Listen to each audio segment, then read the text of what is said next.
This is Carl with the three things I'm watching for Monday, October the 13th. Starting out, soybean harvest across the United States, getting into its later stages. We haven't seen any official reports, but from people I've talked to and from sources and data coming in, we would have to say that the U.S. soybean harvest, well on the top side, is 70% complete, maybe closer to 80% given the recent weather we've seen. But we're starting to get a lot more yield data coming in, and had some interesting conversations late last week about the dry soybeans that are coming out this year. Many reports down 8% or below on soybeans. Had a guy telling me that he could hear the soybeans popping off the front window of his combine. They were so dry, shattering. A lot of guys telling me that they feel they left anywhere from 5 to 7, maybe upwards of 10 bushels per acre in the field because the soybeans were so dry. Guys quit in some spots where soybeans were left, maybe pick up a little moisture. Simple fact that they felt they were leaving more out the back of the combine than they were. It's going to be real interesting. Watch the next couple weeks. Some soybean fields that have been harvested where it's been dry. You might see a pretty good cover crop coming there, and that is not what we want right now. Bottom line is the soybean crop likely getting smaller, not bigger. And you're in the later end of harvest, and nobody wants to move the soybeans they do have. It's going to get pretty tight for a crusher. That leads me to my second thing here. Interior, Gulf, Pacific Northwest River. Bottom line, if it's basis, it is pretty much tightening across the United States. We've seen a lot of basis improvement here. Storage, a lot of soybeans went into storage this year. Guys held back corn. Shouldn't say they didn't use corn storage. They cannibalized storage for soybeans. Put them in the bins.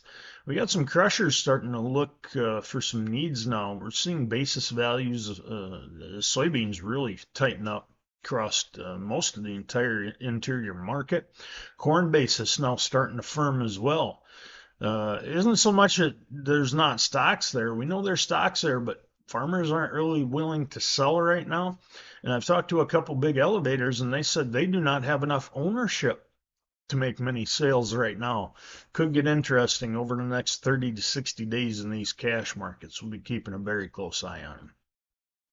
Third and final thing I'm watching to start out the week, and you probably guessed it, U.S.-China trade relations blew up last Friday. Over the weekend, the White House tried to calm these down a little bit. Really haven't heard a lot out of China after the Chinese government said they would be retaliating against U.S. shipping tariffs and rates that are expected to go into place tomorrow. Bottom line is this is going to add the fee. The United States started out a little backstory.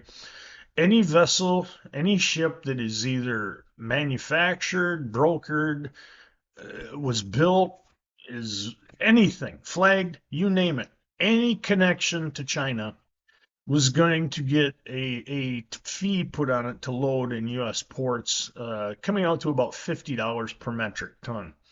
China retaliated, said that they would be putting a similar fee on U.S. goods at $56 per metric ton starting tomorrow, same as the United States. What does this mean?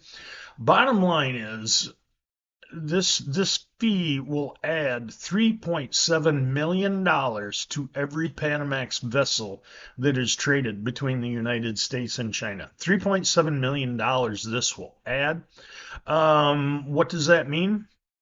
We just raised the price of our soybeans to China by $1.66 a bushel starting tomorrow.